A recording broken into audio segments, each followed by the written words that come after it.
Have you been consistently hitting the gym, lifting 3, 4, 5 times a week, eating clean, doing all of the things you feel you're supposed to do, but your results still don't reflect that?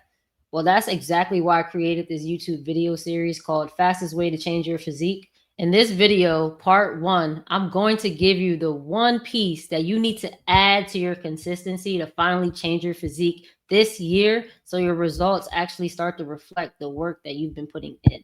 Because the truth is, consistency is not your problem. The real problem is that you lack clarity, and consistency without clarity just ends up being wasted effort. And that's exactly why, even though you've been consistent all this time, it still feels like your progress doesn't actually match all of the work you've been putting in for so long. It's kind of like you live in New York City and you're trying to drive to Florida. But instead of putting the GPS on, you just get in the car and you start aimlessly driving for hours. So sure, you're moving, you're driving consistently, but you have no idea of where you're going or if you're even going in the right direction. That's literally what's happening with a lot of lifters in the gym.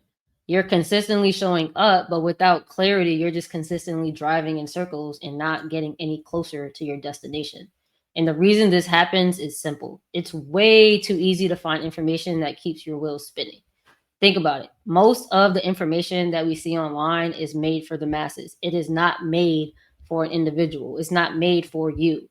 It's not made for your body. It's not made for your goals. It's not tailored to the level that you're at right now. So you end up taking in all of this general information and trying to apply it to your specific goal, and it does not work. It's like trying to drive a screw into the wall with the hammer, and you can push as hard as you want with the hammer, but the reality is it just ends up being messy. You end up messing up the wall and it doesn't give you the results that you want.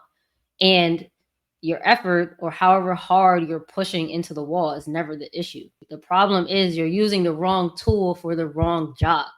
And that's exactly what happens when you use generic information for a specific goal. You have the wrong tool and you get the wrong outcome. You cannot expect to get the right outcome if you're using the wrong things. Now, if your goal is to just move more, sweat more, stay active, that general information is fine. You don't need much more than consistency and a few behavioral changes to achieve those things. But when your goals are specific, like getting to a certain body fat percentage, having a specific physique, squatting 1.5 times your body weight, deadlifting a certain amount, hitting 5 consecutive pull ups, or building muscle in certain areas while maintaining the size of muscles in others, that one size fits all information that's made for the massive that we all have access to is not going to cut it, because the more specific your goal is, the more specific your plan has to be to get to that goal. And you can only get really specific when you have clarity. So if you've been consistent but you're still not seeing the results you want, that's exactly why. You don't need more time, you don't need more random workouts, you need clarity. In part two of this series, I'm going to show you exactly how to build a plan that gives you that clarity and structure no matter what your goal is, so that your results finally reflect the effort that you've been putting in for so long. So make sure you subscribe if you haven't already, and I'll catch you in part two. Peace.